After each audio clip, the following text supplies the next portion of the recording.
Hello guys, welcome back. In this video I'm going to show you how you can easily set up a second person Face ID on your iPhone. Be sure to watch the video to the very end so you don't make any mistakes, and of course do not forget to like this video and subscribe to my channel. So let's begin, and first open up Settings. On Settings, scroll down until you find Face ID and passcode.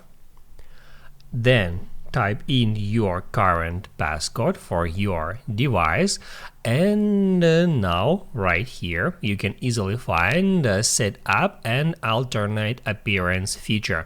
Then just tap at that feature to set up alternate Face ID.